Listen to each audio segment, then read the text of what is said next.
Magandang gabi po sa inyo lahat.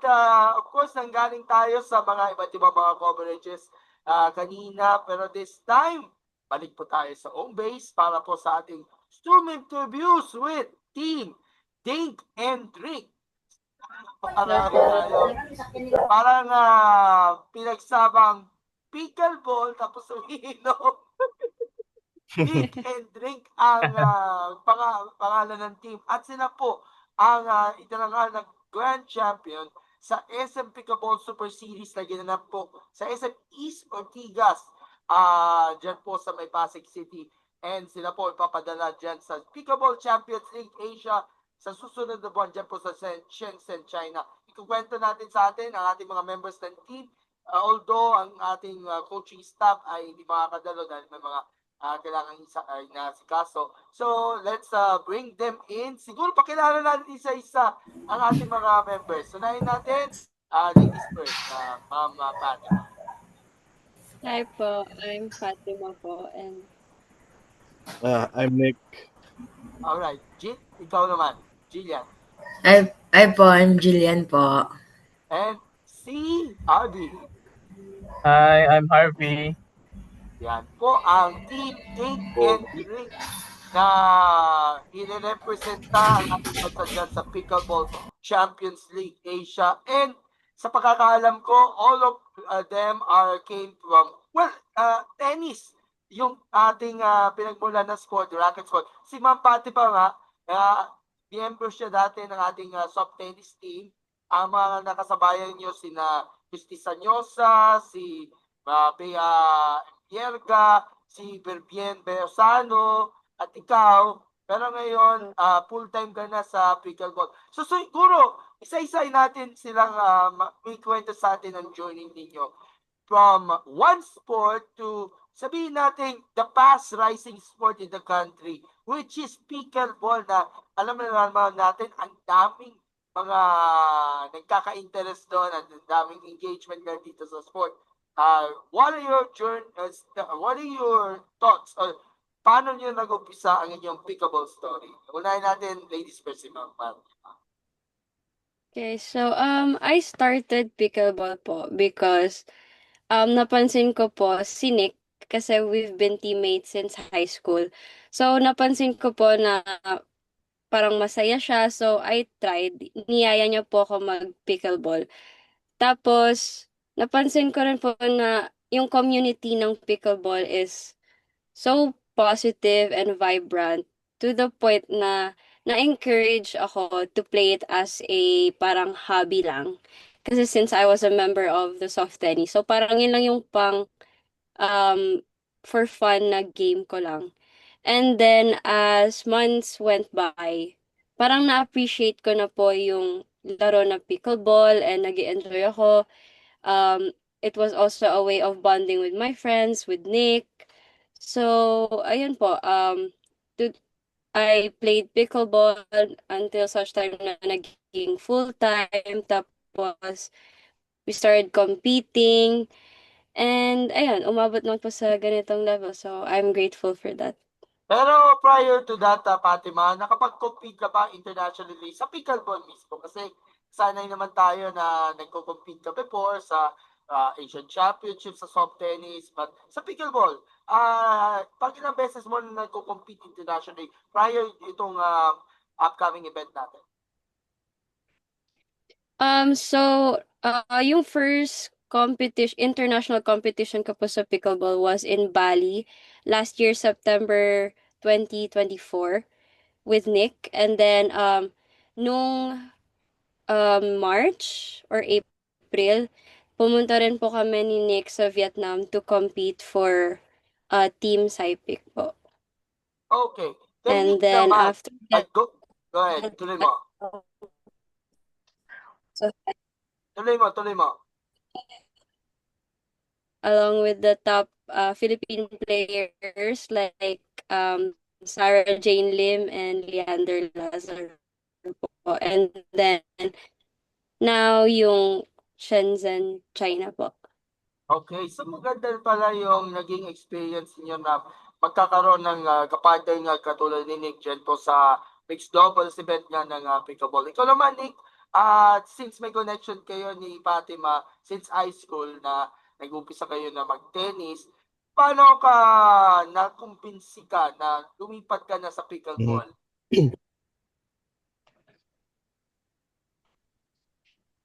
Actually, first time ko matry yung pickleball during a tennis tournament. So kasi break time nun tapos nakita ko sila Leander mag-practice, mag-training. Tapos sabi niya sa akin, try mo nga to, ganun. Sabi ko, sige, try ko. Then hindi namin in-expect na aabot pala sa time na to na magiging teammates kami, magkakalaban kami. Kasi dati yung goal ko lang is something new lang. Kasi tennis for like how many years, since 7 years old ako naglalaro. Medyo nakakasawa din naman, tas hindi na ako nag-enjoy. I was like, hanap ako na ibang sport na close to tennis lang. And then hindi ako mahirapan mag-adjust. Tas sakto naman natutunan ko yung pickleball. Tsaka at first for fun lang, tas ngayon biglang naging competitive. Pero syempre andun pa din yung element ng fun kasi pag hindi ka nag-enjoy sa pagko-compete, parang tennis lang din ulit. So like, nape-pressure yung self mo. So it's always a good thing na nag-enjoy ka while nagko-compete para hindi ka ma-burnout. Alright, thank you so much. Balikan ko kayong dalawa. Si Jillian naman, what are your story about sa inyong experience sa paglalaro nga ng pickleball? At nakapag-compete ka ba before sa international level or sa mga local tournaments? Nagko-compete lang ako sa mga national tournaments lang. Tapos, actually, ang pickleball is second choice ko lang po dapat kasi tennis pa din. Tennis pa din po talaga ako. Pero di ko po in-expect na suseryosohin ko yung pickleball. Kasi masaya po siya laruin. Pero sabihin natin, gaano ba laking katulong para sa inyo na magmula sa tennis, napunta ka sa pickleball, which is somewhat, it is a fun sport, ika nga, at marami kang mga kasalubong, makakapaglaro, mga kaibigan mo, yung mga teammates ninyo, sa sport na ito na hindi nyo minaan. Jillian, Po? paano yung transition process from tennis to pickleball at mukhang malaki ang benefits ninyo na maglaro ka ng pickleball kasama mga ka-teammates mo. Masaya. Yeah. Simple lang yun. Choppy po, choppy. Masaya. Medyo maikli lang yun sa golf. Pero tuloy mo. Choppy po. Choppy, iulitin ko lang yung tanong ha. Ano ba yung benefit sa iyo na magmula noong nag-tennis ka, napunta ka sa pickleball at dito mo napatunayan na dito ka babagay at kasama ninyo yung mga teammates nyo po doon sa paglalaro nga ng pickleball? Malaking tulong po siya sa akin.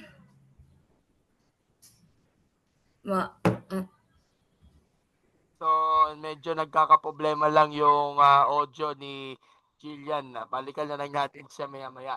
Si Ivy naman, anong storya mo na pagpasok mo ng college sa pickleball? Nagsimula ako mag-pickleball na nakita ko yung mga tennis friends ko na nagpi-pickleball na rin. Tsaka yun, tinry ko mag-pickle kasi parang nakita ko sa kanila masaya sila eh. Pero second option ko pa rin yung pickleball. More on tennis pa rin po ako ngayon. Pero nakapaglaro ka rin ba sa mga international or national competitions when it comes sa pickleball? Hindi pa po. Actually, first time po sana ngayon kaso parang hindi matutuloy eh. Bakit Kaya naman? local pa rin. Bakit naman? Ay nagka-problema po kami sa sa passport. Sa visa, no? At sa passport, no? Oo, sa visa tsaka passport, nagka-problema po kami. Pero itong pagsabak niya sa Shenzhen, this will be the first time na magko-compete na internationally. Yes po. Okay. Pero sa local competitions, how's the performance? Okay naman po. Minsan nanalo, minsan natalo. Kasi Alright. pa rin yung tennis background ko eh. Pero sa transition wise niya pala sa RB, gaano ba katulong ninyo na you came from the tennis background, napunta ka sa isang sport na sabihin natin fast rising, tapos nakaka-enjoy pa para sa inyo. Opo, nakaka-enjoy naman kasi actually pag galing kang tennis papuntang pickle kasi mas madali na 'yon. Parang siguro pag sabihin natin magaling ka sa tennis, pagdating sa pickle, mas magaling ka kasi madali na lang sa iyo eh. Okay. So, balikan natin sila Pati Matnik. So, yung team na binuo ninyo, yung Dink and Drink, para doon sa SM Pickleball Super Series. So, paano nabuo itong samahan ninyo? Paano kayo nagsama-sama kayong apat para lang dito sa isang event? O may mga prior club ba kayo na sinalihan ninyo bago ninyo buuin yung ating koponan? Actually po, nabuo yung team namin because we've been friends for a long time. So, parang na-encourage po kami na, this is a chance, have fun. So, parang a way na rin po of bonding. It really started with friendship po, yung team namin. Tapos, I've known Jelian since last year. Um, I really think that she's a great player. So I asked her if she would want to partner up with me and play with me, kahit for fun lang. And I'm so grateful to her for saying yes to me. And siya po yung pinakalas na nakabuo po ng team. Siya yung nag-complete sa amin. Okay. Jillian, since narinig naman yung sinabi ni Ma'am Fatima, could you give us, sabihin natin, at impressions ninyo nung nakasama ninyo sina RB, sina Nick, si Fatima na mga veterans na sa court at of course, nagkasama kayo dito sa kupunan natin ng Dig and Drink. Ano po, nahiya po ako kasi mayayain mo talaga. Hindi po kasi ako may socialized na tao. Pero ano naman po, nakabanding ko naman po sila. Masaya naman po sila maka-team. Okay. Balik tayo kay Nick. Paano nyo pinaghahandaan nga yung pagsabak niya doon sa SM Pickleball Super Series? Kasi by legs ito eh. Merong legs sa may MOA, merong legs sa may North EDSA, at of course yung Grand Finals ka sa East Ortigas. Paano kayo nagpahanda, nagpakondisyon para doon sa competition? And nakita naman natin yung mga kalaban natin kasi considering ang dami mga kilala o sikat na mga pickleball players, whether sa advanced, whether sa intermediate o novice, na sumapak nga dito sa competition. Paano kayo naganda dito, Sir Nick? So, to be honest, actually yung team namin, sobrang late na talaga siya nabuo. Kasi we weren't supposed to play during the championship. Kasi may isang team na nag-champion and they were supposed to play in it. But nag-back out last minute yung team. And then bigla nagtawag yung manager namin, oh, we need to form a team kasi lalaro tayo sa championship. Biglaan yun. So, last minute mga 4 days? 3? Something like that. 4 days. Tsaka pa lang kami nakapag-practice as a team. Like, 2 sessions lang talaga na as a team kami nag-training. So, parang yung first game nga namin, ginagamay pa din namin yung teamwork ng isa't isa. Pero sa amin dalawa na problem kasi palagi naman kami nagko-compete. Pero with Harvey and Jillian, parang it was a new experience para sa amin dalawa. Pero it was fun and madali naman kasi syempre magkakilala na kami dati pa and then we all have tennis background so parang nag-uusap lang talaga kami kung ano yung gagawin and then we'll let each other take over sometimes para hindi kami magkagulo sa court. And then it ended up working and then nakachamba kami to win the championship title. Sir Nick, tuloy na kita.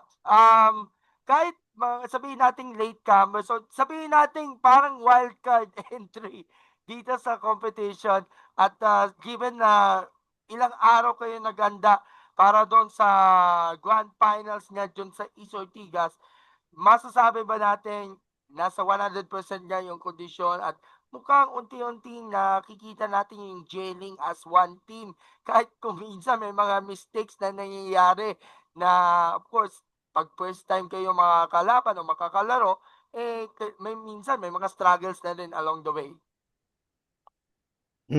So, good thing nun before the SM Championship tournaments, may mga sarili-sarili kaming mga sinalihan na tournament. So, parang naging prep na din yon para sa grand finals na laro namin. So, like, sobrang onti na lang talaga yung adjustments. So, kailangan lang talaga sobrang mag-usap kami inside the court, which we do not usually do. But then, we had to do that kasi first time nga namin mag-partner sa kanila. Pero okay naman kasi nasa kondisyon din naman si Harvey tsaka Jillian. Sobrang ganda ng laro nila. Kasi I, what I've known, may Tinalak Festival tournament sila na sinalihan. Yeah. A week before nun. So like, they were all fired up na before pa sila dumating dito sa Manila. Okay, kay RB naman. RB, kamusta experience na nakasama ninyo sina Jillian, si Fatima at si Nick as one team? Kahit sabihin natin ngarag na kayo sa pagbuo ng koponan eh. Okay na, masaya naman kasi ano, kasi mga galing din yung mga naging team ko eh. Kaya kampante ako sa team namin na ano, na kaya namin mag-champion sa tournament. Aba, RB, tuloy na kita ha. Yung sa competition wise na rin kasi yung mga teams na rin are mainly yung mga binubuo ito ng mga top pickable players. Naramdaman ninyo yung kaba or pressure ika nga sa bawat laro na sinasalihan dun sa mga ibang teams na rin na meron mga familiar faces nga when it comes sa pickleball? Oo naman, maramdaman naman talaga, normal lang naman talaga yung kaba. Pero pag napapawisan na, pag tumatagal na yung laro, nawawala naman. As an experience din. Okay, so sa inyong apat muna, it's time for your assessment nga dun sa inyong kupunan. So you managed to win yung ating finals nga ng SM Pickleball Super Series dyan po sa SM East Ortigas. Hindi ko chinek kung sino yung mga nakalaban ninyo na mga teams at how they do pair para dito sa competition, yung parang bracket na rin. Pero siguro ibigay natin yung each other's assessment and impression na all throughout the tournament. Paano kayo nag-stand out? Paano kayo nagawa yung mga taktika na rin para at least manalo kayo ng titulo. Unahin natin si RB muna. Assessment niyo po. Unmute. Assessment po yung sa tournament po namin. Yes po. Kung paano na, ano po yun? Kung paano na, Paano kayo nag-stand out? Paano yung mga strategies niyo na nabuo upang mapanalo na ninyo yung title? wala naman. Parang sa amin lang, yung sa amin ni Nick, the men's, wala lang, player game lang talaga, pati sa amin ni Jillian. Wala naman masyadong strategy. By the Opo. way, RB, sino yung nakalaban nyo? Anong team yung nakalaban nyo sa finals? Anong team nga yun? Pag mo yung Si pangalan ng team Fatima na nila lang sasagot at si Nick. Pickle Kilala? Bears. Pickle Bears. Pickle Yeah. Bells. So, yung Pickle Bells, sino yung bumubuo ng koponan? Kasi napanood ko kayo sa live streaming eh. Yung last match niyo sa doubles. So, yung Team Pickle Bears consist kay CJ Luna, Ken De La Cruz, both rated players, top players ng pickleball here sa Philippines, Aaron Chua, and Nina Ladera. So, yung super team din talaga sila. Okay. They're all top players here din. Kasi considering nga mga matitikas at mga mauusay na mga pickable players na nag-stand out dun sa rankings natin. Ano ang inyong assessment and impression niya all throughout yung grand finals natin? Nick muna. Nung buong grand finals, parang sobrang pressure kasi yung scoring kasi hindi siya yung regular eh. So rally siya. So every time you make a mistake, automatically point yun ang kalaban kahit hindi kayo yung nagsiserve. Ay kahit kayo yung hindi kayo nagsiserve. So like sobrang dagdag pressure yun sa amin while playing the different teams. Pero every team na nakalaban namin, iba-iba yung strategy namin. So like there's a time nung nakalaban namin yung Zonies. So grabe yung mens nila, sobrang lakas pumalo. So I told Harvey na relax lang tayo dalawa, dapat kalmado tayo, hintayin natin sila yung mag-error.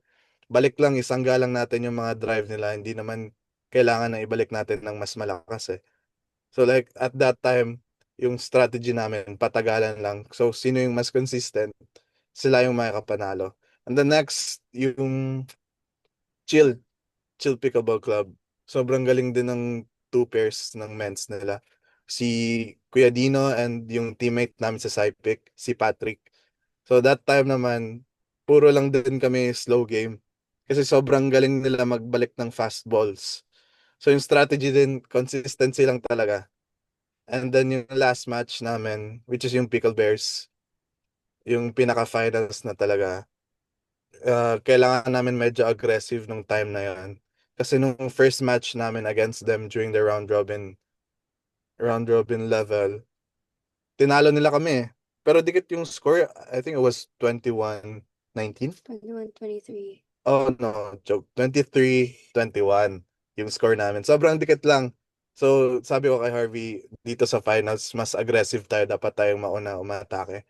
Kasi nung time na yun, iniintay lang talaga namin na atakehin kami kasi mas magaling kami mag-counter. But sa finals, we decided na dapat kami yung a-attack para hindi kami malugi. But, tsaka parang sinamahan na din ng tsamba yun na pumasok yung mga tira namin. So, it was just fun and exciting to play against different teams na sobrang ang lalakas din ng players.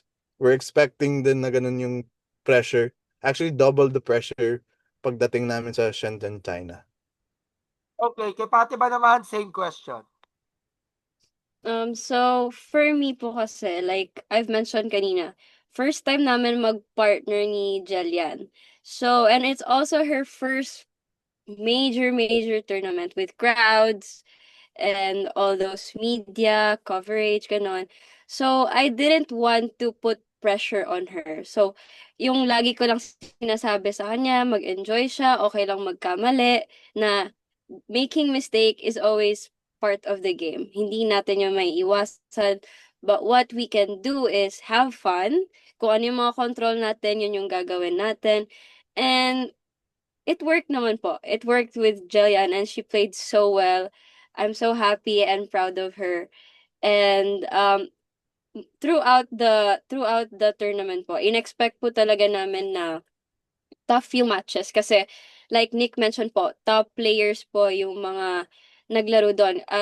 Including na rin doon sila Erin Shua, Nina Ladera, Zoleta Sisters, my former teammates, um, sila Ate Leslie and Claire, they were all so good. So it was a big challenge for me and Jillian to work it out on our first partnership and we managed to do it. So I'm so happy with that. Okay, Jillian, anong assessment at impression niya dito sa event natin? Na, syempre, first time ko po naka-pair si Ate Fat.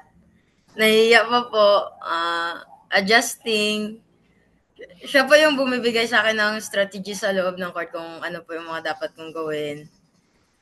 Gumana naman po siya. Di ko nga po alam kung yung ikalawang crumbs ko, parang mag-give up na po ako nun eh. Sabi ni Ate Pat, carry pa, kaya pa. Konti na lang. So, na-boost po ako doon. Sabi ko, sige, kaya pa. Hanggang nanood po namin yung pinakamahirap po na nakalaban namin, which is yung Zoleta Sisters po. Oh, yun. So, kayo ang magre-representa ng Pilipinas para doon sa Shenzhen Pickleball Champions League Asia. At karamihan sa inyo, mga first timers, even though sina Fatima at Nick, mga ngayon pa lang na mga matagal na naranasan ninyo, na naranasan nila na mag-compete internationally. Pero sa inyo, kayo dalawa, Jillian at Abby, since mga alos first timers kayo na maglaro internationally, are you excited nga pala na of course makalipad kayo papuntang China at makaharap ninyo yung mga top pickleball players sa buong mundo. It is a great opportunity, but of course, nandyan rin yung pressure at compressure para doon sa event na ito. Ano masasabi ninyo? Dahil ilang araw na lang, ililipat na kayo papunta sa Shenzhen. Sana makalipad. Kasi may nagka-conflict yung passport eh. Na-delayed yung passport namin ni Kuya Harvey, so submission yung nangyayari.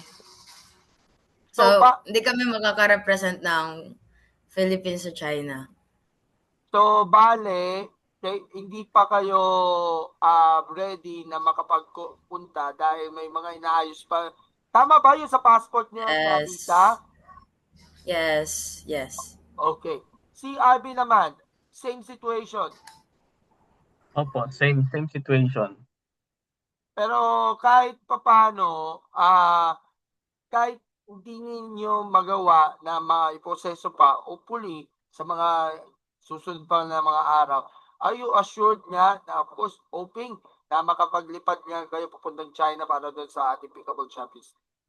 Oo naman. Super excited po sana namin na mag-represent kami ng Philippines sa China. Kaso yun lang. Yun nga lang. Yan nga ang problema ng mga iba't ibang mga atleta, yung Excited. problema sa visa processing at of course Oo. yung passport. Magandang experience po sana yun eh. Oo.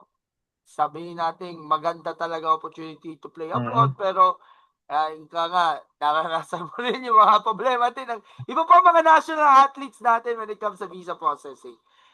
Balikan natin si Pati Matnik. Since si RB at si Jillian ay alanganin sila, may mga nakikita ba na mga papalit ba sa kanilang pwesto? Actually, dun sa papers namin, nakasulat pa din si Harvey and Jillian as players, as teammates na lalaro for China. But in case lang na hindi talaga aabot, worst come to worst, meron kaming sub players. So we have Madeline Ramos Saraza para partner sa women's. And then we have Ken De La Cruz, yung nakalaban namin sa finals. So he's gonna play with me sa men's doubles if ever hindi talaga makaya si Harvey and Jillian. And then meron pa kaming isang sub playing coach namin, si Kuya Kim Saraza. So he's gonna coach, and then if ever kailangan namin ng sub, dalawa ni Ken, Kuya Kim can fill in the spot. Okay. But hopefully, in the coming days, malalaman natin kung ano o yung final composition na rin yung mga pupunta nga sa Shenzhen. Dahil iniintay pa natin yung final update na between kina RB at Jillian when it comes sa visa processing. Pero naniniwala ba kayo that in due time, makakasama ninyo yung mga original players, or sabihin natin for worse, baka magkakaroon ng palitan? So, gusto talaga namin na as a team kami, the original team, pupunta sa China kasi kami naman yung nag-work talaga, maglaro talaga for that spot. But if ever hindi talaga kakayanan, well, I think meron namang next na opportunities, possibilities na maging teammates kami ulit and hopefully have a chance to compete abroad again. So we're just hoping talaga na ma-expedite yung mga kailangan na i-process. By the way, tuloy-tuloy pa rin ba yung training ninyo as one team? And of course, kailan yung mismong petsa ng ating Pickleball Championship Asia? At kailan yung mismong actual flight? turn. So yung flight po namin is August 8, tapos yung actual date ng tournament is August 9 to 10. And yun po, yung balik namin is August 11. And as for the training, tuloy-tuloy pa rin naman po. But since Jillian is in the province, so she's training separately from us. And also they're inaasikaso po Harvey. nila yung si Kuya Harvey rin po nasa province. So inaasikaso rin po nila yung visas and passports nila. So kami lang po ni Nick yung right now na nagte-training here sa Manila. Pero hopefully, in the coming days, malalaman natin kung ano ang kahinatnan ng mga preparasyon na rin at makikibalita na ulit sa inyo whether it comes na dito sa ating paghahanda. And last question na lang, are you grateful naman sa naging pagsuporta ng SM, even sabihin natin, Robinsons, Ayala Malls, yung tatlong malalaking mall chain sa bansa natin, ay may mga pickleball courts, pickleball tournaments na inios natin at with this malls na yon mas maraming tao ang pwedeng makapaglaro nga ng pickleball kahit sa mga malls lang. So, sobrang grateful kami sa mga big malls na nag-adapt ng pickleball and put up courts sa inside the malls nila para makapaglaro yung mga curious na mga tao na nakikita lang nila sa internet, sa TVs. So they will have a chance to experience pickleball na in the comfort sa mall.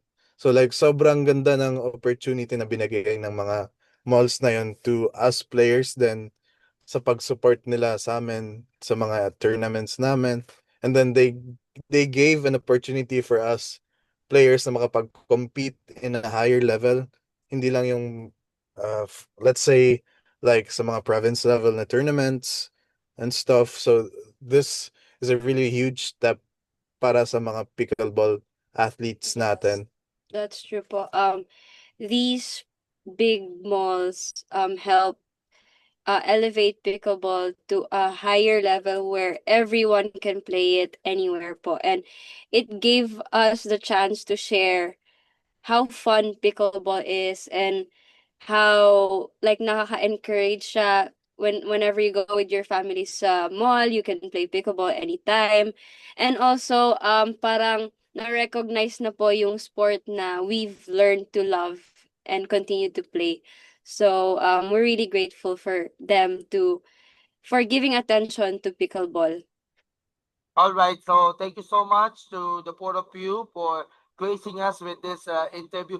Ay, nakalimutan na nga natin. Si Abby, taga saan ka po? Anong province ka? Tacloban, Leyte. Sa Leyte, sa Region 8, no?